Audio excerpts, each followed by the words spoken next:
Welcome to dialysis study. बहुत सारे लोगों ने ये सवाल किया था कि क्या डायलिसिस को परमानेंटली बंद कर सकते हैं। तो अभी तक तो ऐसा कोई तरीका आया नहीं है सिवाय ट्रांसप्लांट के। बट कुछ बातें हैं जिनको अगर हम ध्यान में रखें तो फ्यूचर में अपनी किडनी ख़राब होने से हम बचा सकते हैं और डायलिसिस को अवॉइड कर सकते हैं।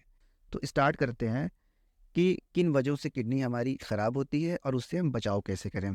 तो सबसे पहले हमारा आता है हाइपरटेंशन, या जिसको हम बोलते हैं हाई ब्लड प्रेशर। हमारे पूरे शरीर में ब्लड की नली होती है जिसको हम ब्लड वेसल्स बोलते हैं। इन वेसल्स में या इस नली में ब्लड बहता है। जब ब्लड बहता है तो अपनी इस नली पर एक दबाव बनाता है। इस दबाव को हम बोलते हैं ब्लड प्रेशर। लेकिन जब ये प्रेशर ज़रूरत से ज़्यादा लगातार रहने लगे तो हम इसको बोलते हैं हाइपरटेंशन या हाई ब्लड प्रेशर। मतलब जब प्रेशर हाई हो जाता है तो ये नेफ्रॉन को जाकर डैमेज करते हैं, नेफ्रॉन को नुकसान पहुंचाते हैं। तो फिर ये किडनी ब्लड बहुत अच्छे तरीके से फिल्टर नहीं कर पाती है। जो किडनी के मरीज़ हैं उनमें ज़्यादातर मौत या ज़्यादातर डेथ जो होती है वो हाई ब्लड प्रेशर की वजह से होती है। और हाइपरटेंशन दूसरे नंबर पर आता है किडनी ख़राब करने में। तो अब करना क्या है?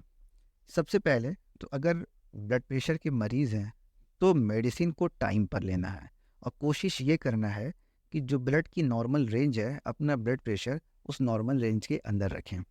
बहुत सारी दवाइयाँ हैं, जैसे एस इनहिबिटर्स हैं या बीटा ब्लॉकर्स हैं या एंजियोटेंसिन रिसेप्टर ब्लॉकर्स हैं। ये कुछ मामलों में किडनी को प्रोटेक्ट करती हैं।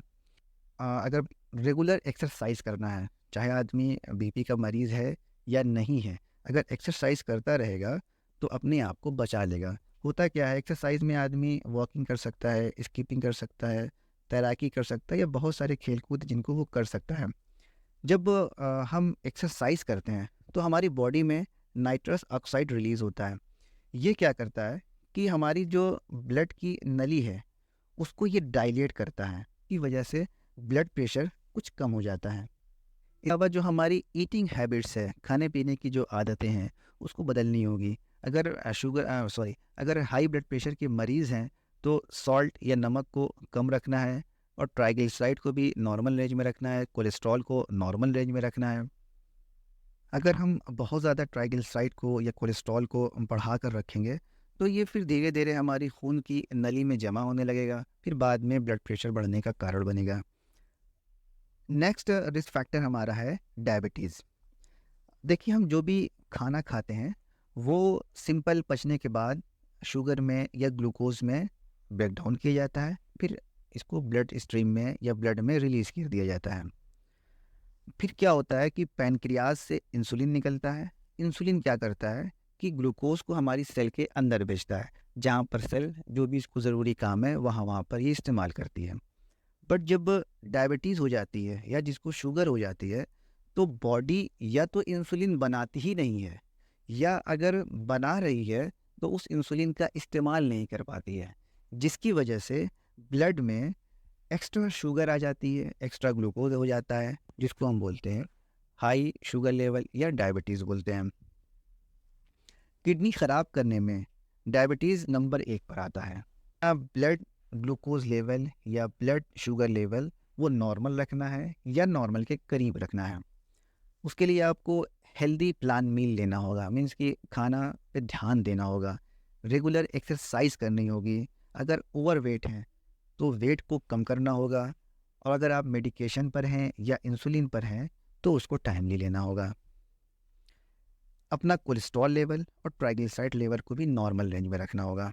ये जो ग्लूकोज का लेवल है ना, इस पर टाइट कंट्रोल रखना है ना, स्ट्रिक्टली। और बाकी जो भी प्लान है उसको बिल्कुल रिलीजियस वे में फॉलो करना है, तभी आदमी इसको फॉलो कर पाएगा, अपने आप को बचा पाएगा। नेक्स्ट आता है पेन किलर्स, एंटीबायोटिक। देखिए, एनाल्जेसिक किसको कहते हैं?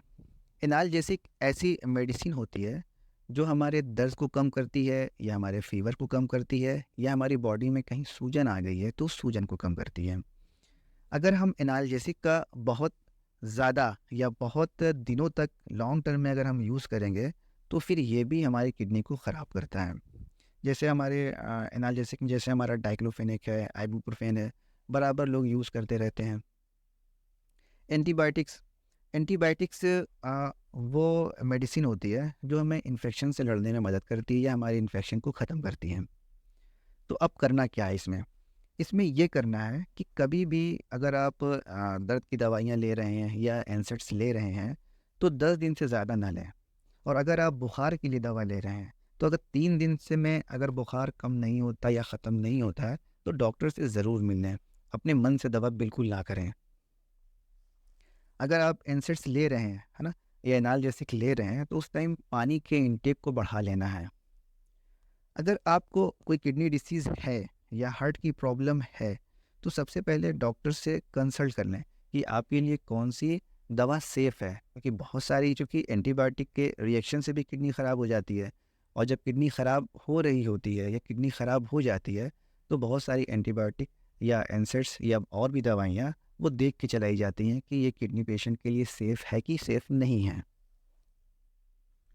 नेक्स्ट हमारा है इन्फेक्शन। देखिए, अगर बार-बार यूटीआई इन्फेक्शन हो रहा है या बार-बार पेशाब में जलन हो रही है, तो इसकी वजह से भी किडनी ख़राब हो जाती है, अगर बार-बार इन्फेक्शन हो रहा है तो। इसके लिए क्या करना है कि अपने जो प्राइवेट पार्ट्स हैं, उनको बहुत अच्छे से क्लीन रखना है। कोशिश ये करें कि जब भी वॉशरूम यूज़ करें या यूरिनेशन के लिए जाएँ, तो प्राइवेट पार्ट्स को वॉश ज़रूर कर लें। ये इन्फेक्शन फीमेल्स में ज़्यादा होता है, क्योंकि फीमेल्स की जो यूरेथ्रा होती है वो काफ़ी शॉर्ट होती है मेल के मुकाबले में। इसलिए फीमेल में ये इन्फेक्शन रेट ज़्यादा होता है यूटीआई का। तो इनका हम ध्यान रखते हैं तो किडनी फेल होने से हम बचा सकते हैं अपनी, या अगर किडनी ख़राब हो रही है तो उसको हम स्लो कर सकते हैं। अब